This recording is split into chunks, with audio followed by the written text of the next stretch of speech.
the update we have from our office.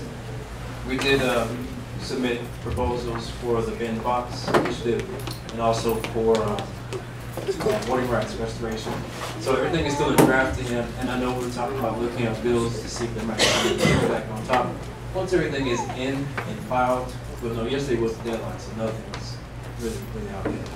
But Senator Clemens knows there were some challenges as well as the box, obviously because of who you have at the top.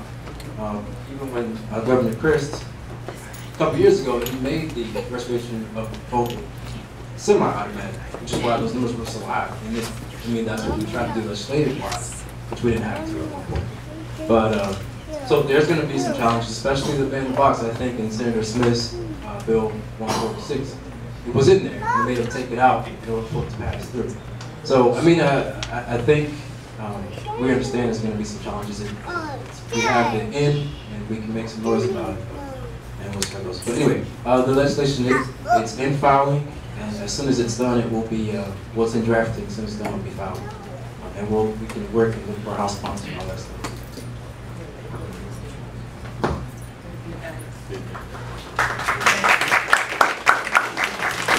And just tell Senator Clemens, woo-hoo! Let me tell you this. Also keep in mind that when you work with minority leaders, we still have a legislative delegation in Palm Beach County, and that's myself, Representative Kerner, Representative Pafford, Senator Clemens, Senator Abruzzo, Senator Sachs, Representative Rooney, Representative Mary Lynn Mager, Representative Hager, and I'm pretty sure Representative Lloyd Berman, that Senator Negron, that we can talk to our delegation. We have a delegation hearing on Monday at the Moore County Museum in Delray, and having the opportunity to kind of dialogue with our Palm Beach County delegation, let them know that we're out here, we're active, we're in the community, we're trying to get things done. Also, keep in mind that when we're in Tallahassee, when something's going on in Tallahassee, you can call me, and what I can do is, you don't have to make the trip, but if you can make a personal phone call to a chair of a committee or the speaker or the governor, because the records are kept indicating that people call based voicing their concern with this issue and they want to be heard. It's as simple as that. Showing up always makes a difference, but there's ways that we can take action.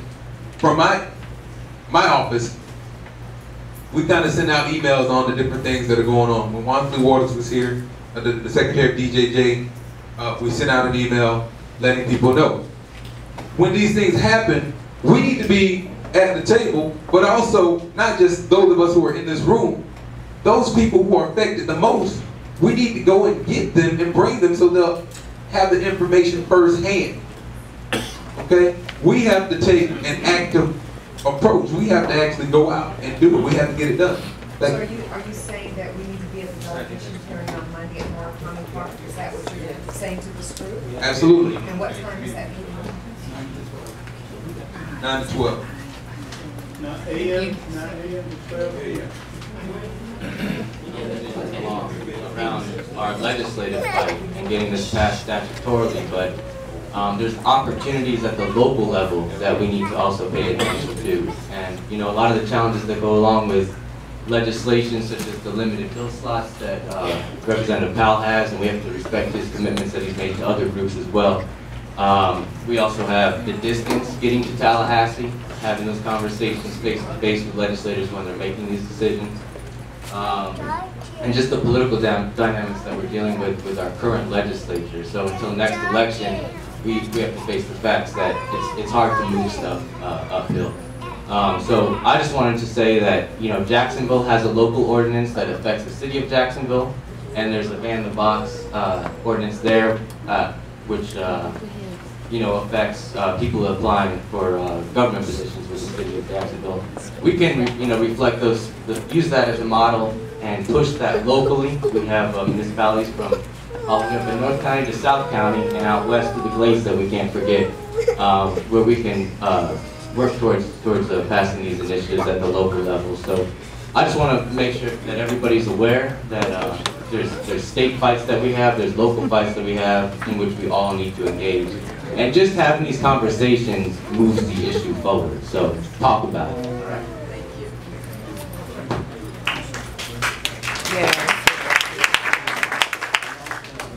All right, so I guess we're going to be wrapping up, but let me just say, we all know that there's a gubernatorial race in 2 years.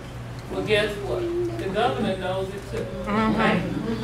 Now, I didn't tell you, but I got a phone call yesterday evening from some guy who was a regional representative for the governor. Wanted to reach out and make sure. I had all that crap, y'all had. Yeah, okay.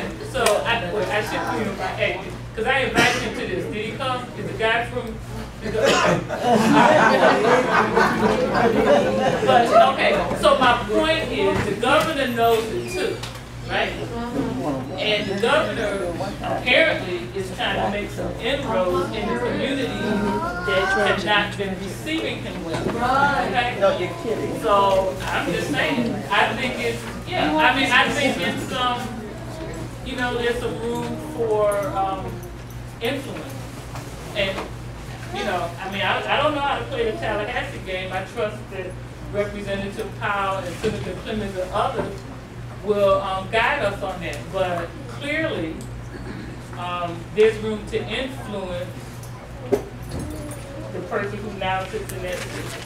At least he wants it to appear that way, and I'm like, show me. So, which was basically my response. So, you know, I better be quiet here. Good response, though. Thank you all. Thank you all for coming out. Remember that we meet the fourth Saturday of every month at noon, at 12 noon. And next month's meeting will deal with community